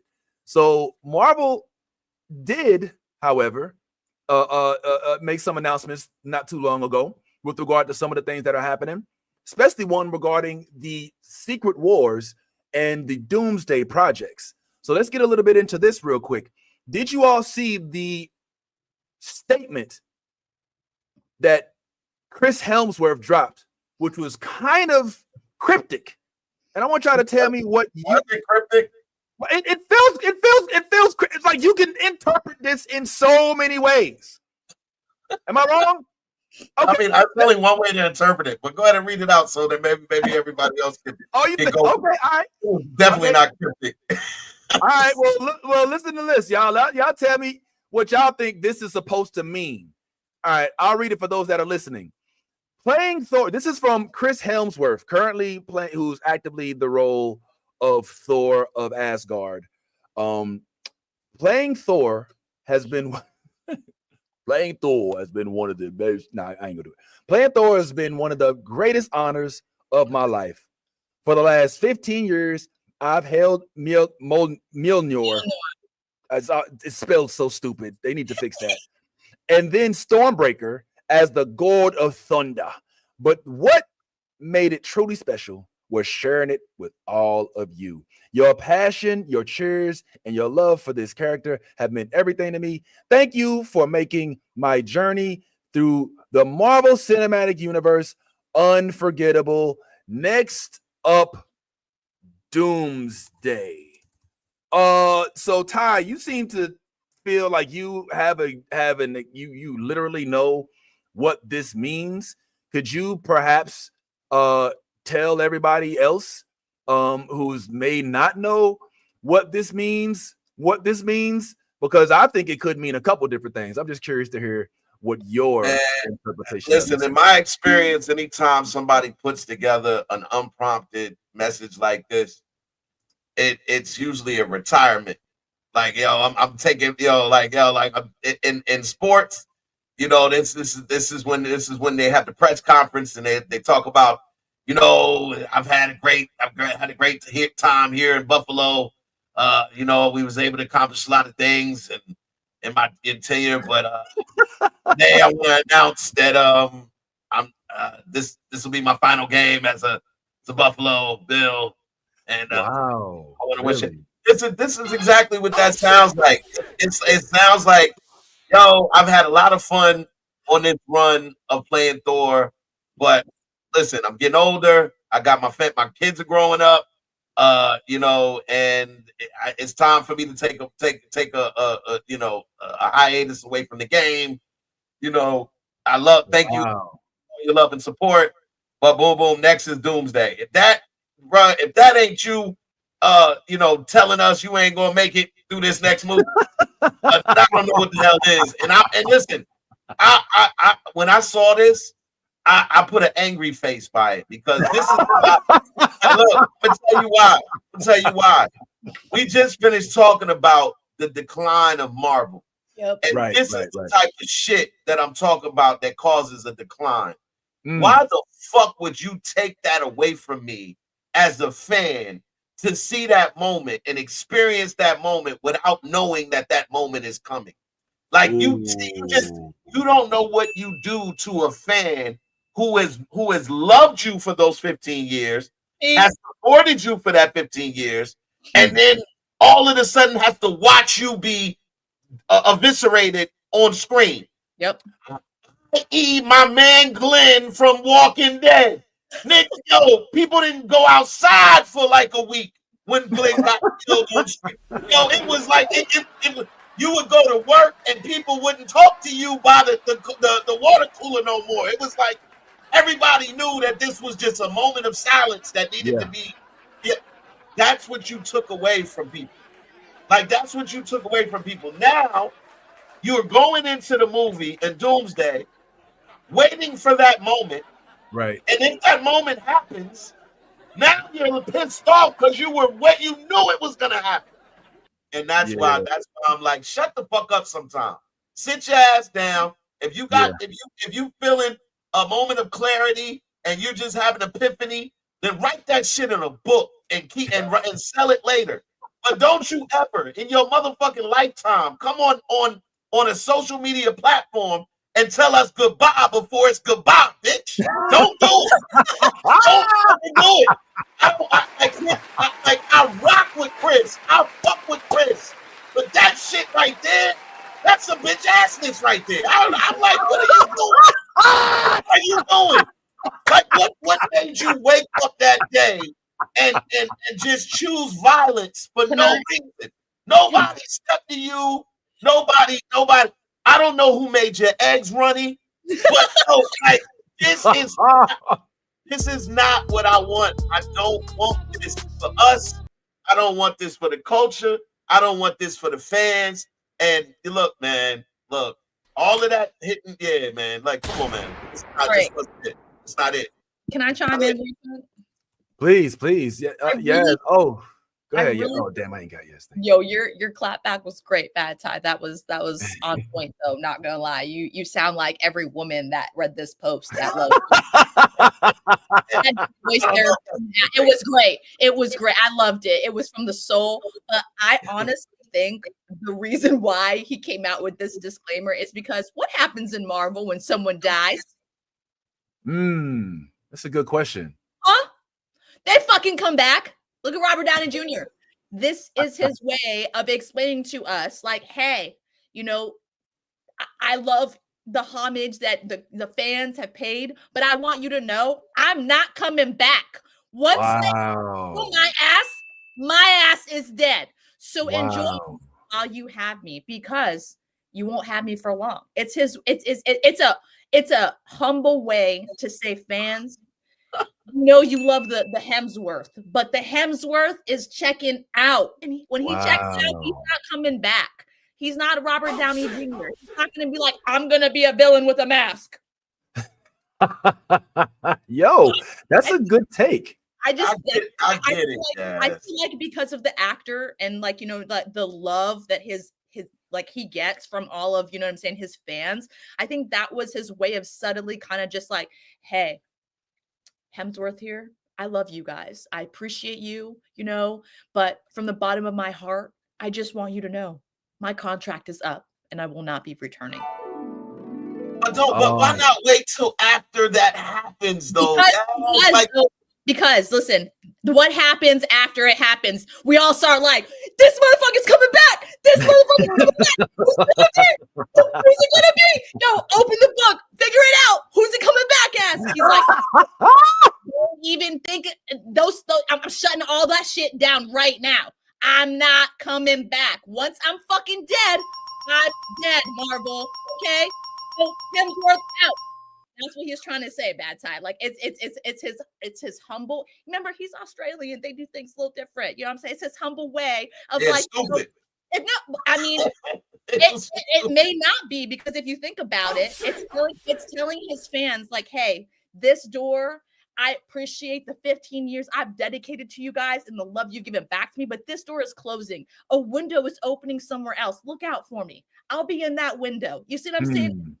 He has a different way of doing things. Like with everything that he does, he's different. He's one of those different actors. So this is his way of paying homage to all of his fans, but also letting them know, like, this is not the end here.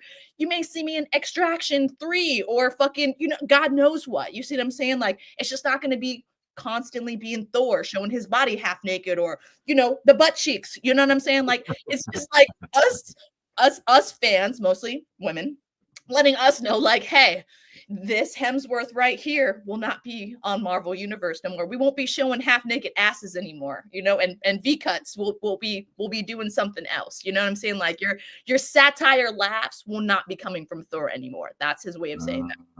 So what you're saying, Yaz, is you want to know what's going to happen in the movie before it happens. I don't, but I like knowing that someone that I love to see, when they're gonna die, it's not gonna hit me as, you know what I'm saying, like dramatically hard. Because like you said, when Glenn died, y'all were all fucked up. All y'all motherfucking Walking Dead for a while, okay? Like no zombie talking. That was like the hiatus on zombies. It was like COVID happened for zombies. Everyone was like, we can't talk about we don't talk about Bruno. Y'all were all butthurt. But now, you see, like, hey, don't cry for me, Argentina. I will be back in something else. You see what I'm saying? You know what I mean? It's like, hey, my quirky, funny, sexy ass will be in something else. It may not be in Marvel, but look out for me. It's just like, you know what I mean? It's like him, like, exactly, Bill. It's like him saying, Seacrest out, bitches. You know what I'm saying? Like, I had my fun. Deuce. It's he's going out on his terms, not on what we get to see on screen. And one, I actually appreciate this because I hate getting those fucking surprises. That shit pisses me. I be throwing shit in the movie theaters. I be getting up, cussing and shit, and like, you're supposed to be quiet. I can't be quiet when it's someone that I love. So think about how many people show up to watch Chris Hemsworth, and now he's explaining to them like, hey, don't be upset when you see Daddy die, because Daddy's gonna die. You know what I'm saying? Like, I'm not gonna tell you when, but I'm gonna let you know it's coming. Let me read to you what Lisa just wrote. Shout out to Lisa, and big up to Lisa for pulling up to our Star Wars show that we had a few weeks ago. And it was nice to see her and Mr. Trzynski. How you say it? Trzynski. She told you that night. Whatever. But anyway, she says, and I think this is a good quote. I'll read it. Guys, what if he finished filming that day and just felt, all right, hold on. I need to look at it while I'm reading instead of looking at myself. What if he finished filming that day and was just attacked by a wave of gratitude for this character and the love from fans? Don't read so much into it. Bullshit. Yeah. Man, listen, ladies. I know y'all love him. I know y'all love the Thor. I know you love the Thunder God. Yeah, but this is some bitch ass shit, and I'm not gonna move past the fact that, again, one of the things about the Glenn situation that made it so epic was it was unexpected. We knew that somebody was going to die. We didn't know that it was going to be like it was. The visual of it, the visual of it, the way that it all transpired, all of that kind of stuff. Just like we've known that for a while that Thor at some point is going to die, as is all superheroes. At some point are going to die. What I'm saying is, we've built a connection with Chris Hemsworth over 15 years. So there is the same way we built a relationship with Robert Downey. And that's why when we saw him die on screen, it was it hurt in a way that we felt like we knew him on a personal level. Right. And that's what you just robbed us of. Is that you robbed us of that moment where we can be like, yo, you can tap into my emotion in a way where now, instead of me looking at this movie as just a good movie, I walk out of the theater as this movie was a whole experience. I just had a whole, oh my God, my emotions are all over the, I can't even do a review right now because I'm so blown away by what I just saw on the screen. Now I'm going to the movie theater, watching this entire movie, waiting for the moment for him to die. And if he dies, then it's just it doesn't hit the same as what I'm saying. That's all. That whether he wanted to do it, so he should have waited and paid the gratitude after that moment, which then fans like yourself, Yaz, can really appreciate. Oh, we love Chris. He's such a gentleman. Oh my God. He said thank you. We love you. We watched you die, Daddy. We did not want you to die. Okay, so let me let me play a little bit of devil's advocate. So, Lisa's statement, maybe she's got a point, and I'm not. Just first of all, Lisa, I disagree wholeheartedly that he was overwhelmed by fans. Bullshit. Like, you've been Thor. That would have happened on year one if that was the case. All right, but what he has done is he's caused a sea of speculation as a result of this. So a lot of people are reading into it because he put it out there. Which what Ty is saying is we shouldn't have had to do this. We shouldn't be speculating at this point. We should not be wondering whether or not Thor is or is not going to live in Doomsday because we want to go into it knowing nothing. And he's basically giving us a cryptic spoiler. And we don't want spoilers. Some of us, like, I think I've recruited Ty to this as well, but some of us don't watch movie trailers because we don't want to know what the fuck is going to happen, point blank, period. Like, we just want to be completely immersed in the world to the point where we have no idea whether we have source material or not. We still don't know. And what we feel, at least what Ty I feel like is saying, is that Chris Hemsworth has taken it upon himself to actively give a spoiler for a movie that doesn't even come out for years. And so from now up until God knows when, we're going to be sitting here wondering whether or not Chris Hemsworth, does he live? Does Thor live? Is there a new Thor? Does he die? Is he revived? Does he come from a different universe? Does he just come back as the guy from Extraction? Is he now only going to work in those movies where he's the guy behind the scene? And, like, and let's also be real about something else. Let's not sit here and pretend like all Marvel actors leave their Marvel roles to enjoy success thereafter. In fact, I frankly can't think of any as we speak, including Robert Downey Jr. after their successful Marvel roles. Can you help me? Because as far as I recall, Tobey Maguire only did the horse movie. Freaking goddamn it. What was the movie about the horse? he did a movie about a horse. Zoe had a movie with Leo. He did Great Gatsby. Okay, RDJ gets done, and what does he do? He gives us 2 Sherlock Holmes movies and a failed Dr. Dolittle. And guess what? Baby comes back home to that big old bag with Marvel when they hit him up. Hell yeah, I'll come back because I ain't did shit since Iron Man. Nobody, literally nobody, after they have done a Marvel movie goes on to even more success. They are like, this is the pinnacle of my life. Not true. So he's saying goodbye. Not true. Zoe Saldana literally just got an Oscar for Lioness. All right. You see what I'm saying? And I'm just throwing that out there. And then after Marvel, it was what, Avatar? I'm just saying. I'm just throwing that out there for you. So, all right. Zoe's that exception, and maybe Chris Pratt a little bit. I was just about to say Chris Pratt too. Yeah. Look at Harmony in the clutch. Robert got an Oscar for Oppenheimer. He did. He was in he did. Yeah, he was in Oppenheimer. He was like the dude that was telling all the story, basically. He looked weird as hell, but that was definitely Robert Downey. Wow. Okay, shout out to the comment section for just putting me right back into my place. Yeah. That's right. Right. Comments. That's what's up. All right. Well, I guess the point though is Oppenheimer. He wasn't the main character. He was in the movie. He was a supporting casted role. The same caliber of work that he gets with Marvel is not what's to be expected once they leave the Marvel pasture. And listen, I didn't watch the Zoe Saldana joint. I still have a mixed feeling about her. As much as I like to look at her, I'm still like a little confused about, what she represents and her complete lack of regard for how her statements impact people of color when she just denies, blackness and all that. But at the same time, I'm not going to deny somebody when they have talent, even if I don't like them or necessarily ain't that good into them. But we'll have to see. We'll have to see, guys. But good luck, Chris Hemsworth. You and your magical V stomach and everything that you do that everybody loves. I'm sure we'll see some of it, at least in the near future. But if not, we will be looking forward to seeing you in whatever commercial you get signed to represent, because everybody's doing commercials nowadays. All right, just a couple quick topics before we get up out of here, because we're running out of time. We got about 15 more minutes here. There's a few things I wanted to get out the way.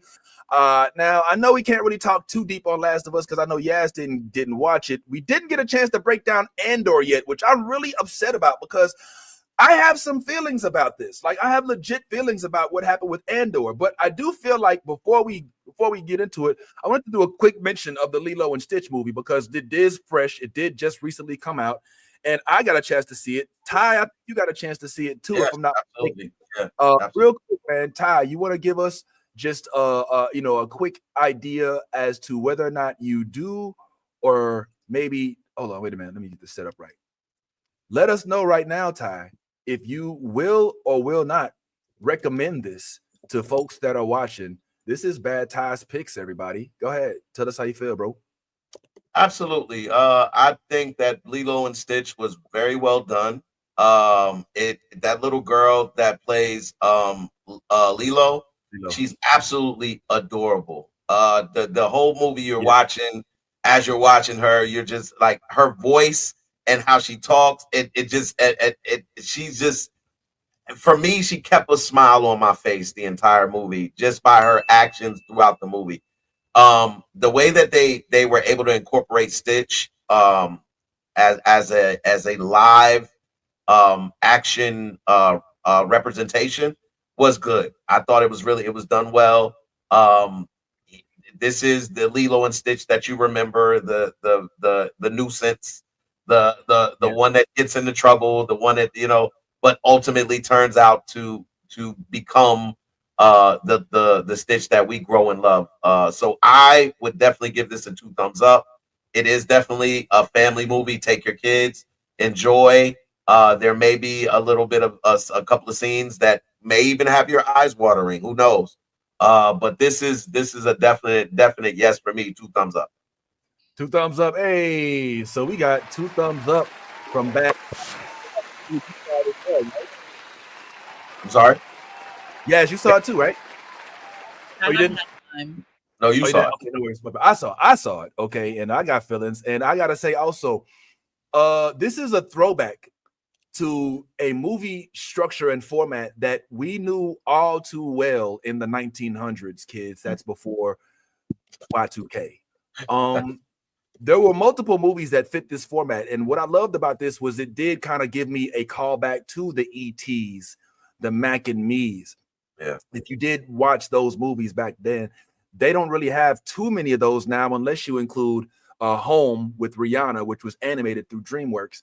So this was refreshing. I'm not gonna lie, I went into it expecting for the CGI to be incredibly distracting. I was like, man, I don't know if I really feel like seeing a Sonic the Hedgehog version of Lilo and Stitch, but it worked. And I have to agree with Ty wholeheartedly. This girl, like this little girl, like, yo, she's so like, you cannot help but like just fall in love with her. She's like, she plays this role almost to a T.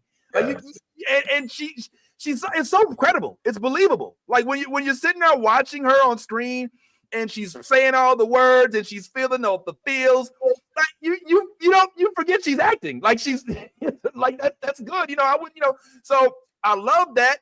I love that they did include the Hawaiian culture. They made sure that Disney's real good for that. They'll throw in some of the, like I remember when they did Aladdin, and it was like there's a next time I'm going to use a nom de plume. It's like a nom de plume, and you look it up, you're like, oh, a nickname. Like they'll throw things in there just so you can learn them off the fly without you even realizing that you just learned. So there's a lot of like throws to like Hawaiian culture and all of that stuff. I did see a comment just now that said something. I think it was Harmony, our guest, our star of the comment section today. A lot of people are pissed with the live action because of what the older sister did. Now it's been a week since the movie came out, so I don't know if this is going to be too much of a spoiler, but I do have to say the movie is based on the movie. So like, if you didn't see like the animated movie, then but anyway, I don't think it's that big deal. Yaz, you don't mind we spoil? Can we spoil? Can we do a little quick spoil? I mean, I don't think Yaz is rushing out to see it. I mean, look, if we told Yaz that Stitch was a zombie, she probably wouldn't check it out anyway, so it don't matter. So basically, the sister in the movie is bogged down by grief, not necessarily grief, but overwhelmed because she got too much. She got to take care of her little sister, and she got to work, and she got to do all this. So the state or the Jedi Council, whatever you want to call them, they come in there trying to check around like, is your mom still around? Like, where them kids at, man? You're always trying to get them kids. And so I guess that what Harmony's verse is like, some people are saying that they upset because they didn't because the girl at the end, she had a decision to make. She wanted to go to school to get her degree, but she knew that if she did that, she's gonna have to leave little sis with the government. And so she ultimately decided, spoiler alert, to go to school, but they left the baby with they gave ownership to, not ownership, but custody to their like one of their favorite neighbors, and I don't see what's controversial about that. Yeah, and I was gonna say this when I saw that comment from Harmony.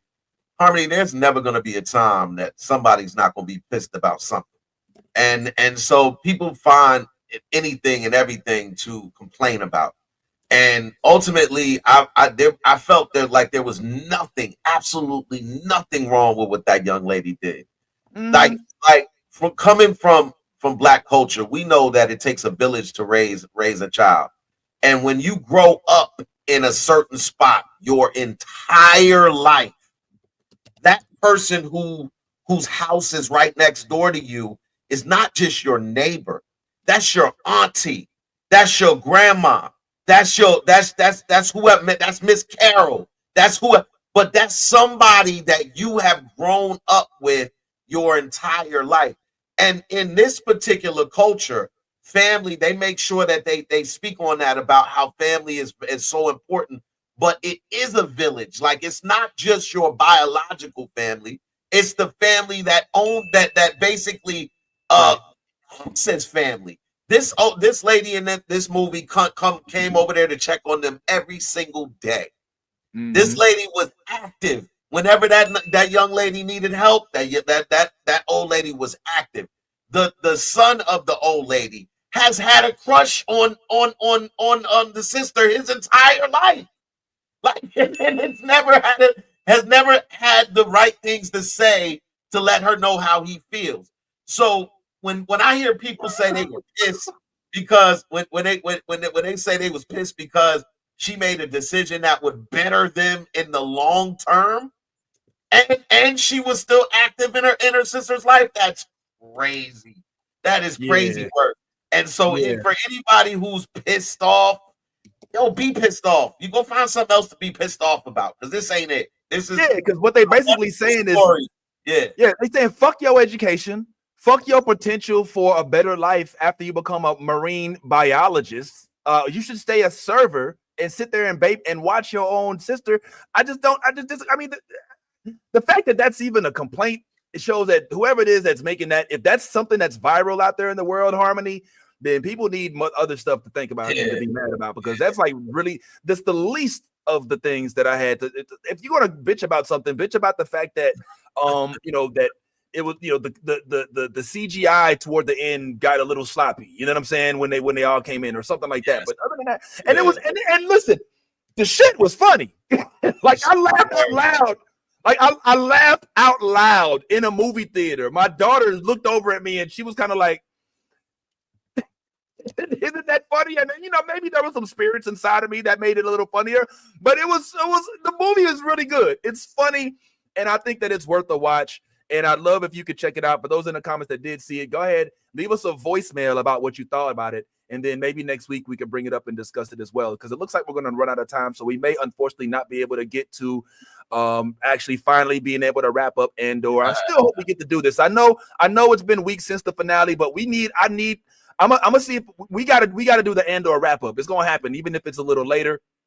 Also, look out if you're in the Orlando area. We may be giving away free tickets to the Fantastic Four movie this upcoming July 24th, and we may be doing that along in conjunction with iHeartMedia. So be on the lookout for that. Check out Anthony from the Movie Blog's new post about the Mission Impossible, which is on our Instagram right now. He'll give you an idea whether or not you thought it was good or not. And maybe next week, since this is, I think, finally over, we can finally break down Wheel of Time and why it did not make it all the way to season 4 for whatever reason that apparently time ran out. The wheel got a hole in it. Somebody poked a hole in it. Somebody put a stick in the spoke of the wheel. Gideon is no more. There is no more wheel. I was just starting to like it a little bit. I ain't gonna lie. I was just the whole Aes Sedai and no, you have to use the one what's it called, the one power. One power, the power of the one power. Oh, thank the light. Oh shit, you know what I'm saying? I kind of like that. You like to use it? Yeah, not time right now. Yeah, Skylar. Sorry, oh boy, that's what happened, man. But yeah, definitely send a voicemail and all of that, man. Are you really sad that it's canceled? Come on, man. It was getting good. I did think it was getting good. That's what I'm saying. Afro was going on. Last episode, Vince, and how they left us, and now they're like, "Oh, sorry, no season 4." Yeah. Oh, yeah. I will admit that sucks. You know, another thing that got canceled. We didn't have a chance to talk about it. I don't think you watched this, Yaz, but Halo didn't get renewed. I watched Halo. Remember Master Cheeks? Master Cheeks. I watched Halo. Did you say Master Cheeks? You said Master Cheeks. When I was a preteen and like a teenager, that's how I spent all of my weekends. Like I would own online playing Halo, and everyone would be like, "Oh yeah, this dude with this bitch ass voice, let your balls drop." And I'm like, "Hey, guess what? I have a vagina. Y'all see that?" I'm like, "Balls dropping here, bitch. Rising. Hello." Yo, I ain't gonna lie. Like Halo, I tried to get Ty into it, but he can't do He can't do all the. He can only do first-person shooters. Okay, he gets vertigo real bad. I understand, but hey, guess what? Our show is coming back in like 10 days or so. Foundation's coming back, baby. Yes, Foundation. Hold on, wait. Is that June or July? I thought it was. Oh well, there's a lot coming up in June. There's a lot. There's Stranger Things 5 coming up. We have One Piece coming back. We have a lot. Yeah, what is it? Toodum is tonight at 8:00. Is at 8:00. So all of the shows and TV shows and movies that are coming out this year. Toodum is doing a special on Netflix at 8:00 tonight, and they'll be going over all of the new shows that'll be coming out, all of the new movies that'll be coming out. And there's a lot of good stuff on the horizon, man. Lots of stuff we're going to be able to talk about. Yeah. Thanks, Nolly. We got 1 month until Foundation comes back on July 4th. So we got 1 month to that. I thought it was July. I wasn't. It was a J month. Whatever. Only morale. I did see Ballerina, and I wasn't impressed. I was not. I've already seen it. And I'm not impressed. Okay. I'm not impressed. Yo, How to Train Your Dragon. I would have been impressed, but I'm not impressed. How to Train Your Dragon. Live action. How to Train It is coming out. That is also. I'm nervous about that. Why? Why? Why? That's the one type of movie I'm never nervous about. Listen, I love that franchise. If they did Stitch well, though, think about it this way: if Stitch was well CGI, then the dragons, you see what I'm saying, should be pretty good as well. You see what I'm saying? Like, because no. All right, let me say this real. Oh yeah. Oh shit. Yo, you did your shit. Yes, you did your shit. Yo, I watched that shit. Yes. I am watching Murderbot. I am on Murderbot. Yes. I just started. Murderbot's such a fucking asshole. He's like, look at all these dumbass people. I can't wait to get out of here. I just talk myself out of freedom and shit. Like, if only we could all just talk ourselves into freedom and shit. Like, he's like, hold on, I'm just waiting all this time. Oh, I did it. I'm free. It's like, all you have to do is like find the wrong freaking line code. Like, what the fuck? Anyway, but yeah. So, all right, we gotta wrap up, man. Let me go ahead and play the music so we can indicate we about to go ahead and start getting out of here. By the way, huh? Gerard asked what is on Foundation on. It's on Apple TV. If you guys go on Netflix and watch Toodum tonight at 8 p.m., it'll tell you which shows are streaming, which movies are coming out on what streaming channels. It's basically giving us a live rundown of everything coming out in 2025. So go to Netflix tonight, 8 p.m. 8:00.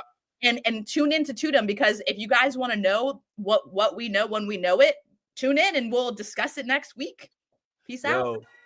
Real quick, let me just say this. Are we already doing this, Lisa? Are we already doing the HTTYD thing? Like, sometimes the acronyms come out way too quick.